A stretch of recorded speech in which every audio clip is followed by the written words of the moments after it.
Friends, night time బాగా నిద్రలో ఉన్నప్పుడు మధ్యలో మెలకు వచ్చినప్పుడు మనకి ఎక్కడైనా టాయిలెట్ వెళ్ళాలనుకున్నట్టయితే నైట్ టైం గోడ గుద్దుకొని మనం అయితే పడిపోతాము. అలాంటప్పుడు ఈ స్విచ్ బోర్డ్ దగ్గర ఇది లైట్ బిగించుకున్నట్టయితే నైట్ టైమ్స్ మనం దానికి దగ్గర వెళ్ళినప్పుడు ఆటోమేటిక్గా మనిషి బాడీని డిటెక్ట్ చేసుకొని లైట్స్ అయితే పడతాయన్నమాట.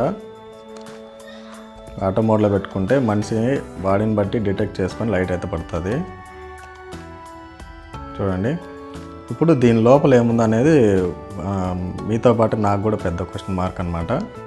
ఇప్పుడైతే దీన్ని ఆఫ్ చేసి దీని లోపల ఏముందో ఒకసారి చూద్దాము. దీనికైతే ఎక్కడ స్క్రూలు అయితే లేవు కాబట్టి మనం ముందర నుంచి అయితే విప్పాలి దీన్ని. ఇట్లా సింపుల్గా ఓపెన్ చేస్తాను, ఓపెన్ అయిపోయింది. ఇది రెండు కూడా ఓపెన్ చేద్దాము. రెండింట్లో కూడా ఇక్కడైతే ఒక సెన్సార్ అయితే ఇచ్చినాడు. మనిషి యొక్క బాడీ కదలికలను బట్టి ఈ సెన్సార్ అనేది డిటెక్ట్ చేసి లైట్ అయితే పడుతుంది. అబ్బో, కళ్ళు అయితే దెబ్బతింటాయి, అంత ఫోకసింగ్ అయితే వస్తుంది ఇది. అందుకని దీనికి పైన సీల్ రావడమే మంచి పని అన్నమాట. ఇప్పుడు ఇది నార్మల్ ఛార్జర్ అయితే ఇచ్చినాడు కదా, ఇక్కడ దీనిలో ఇంకా ఓపెన్ చేసి లోపల ఏమన్నా చూద్దాము. మొత్తానికైతే 2 స్క్రూలు ఇప్పేసినాం అనమాట. ఇప్పుడు దీని లోపల ఏముందో చూద్దాము. ఇక్కడైతే బటన్ ఇచ్చినాడు.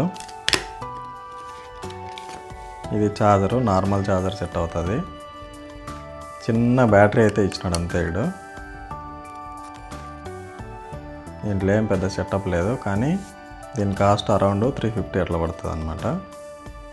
నైట్ టైమ్స్ ఆటోమేటిక్ సెన్సార్ లైట్లో మొత్తం వచ్చి ఎల్ఈడి లైట్లు 1 2 3 4 5 6 7 8 లైట్లు అయితే ఇవ్వడం జరిగింది.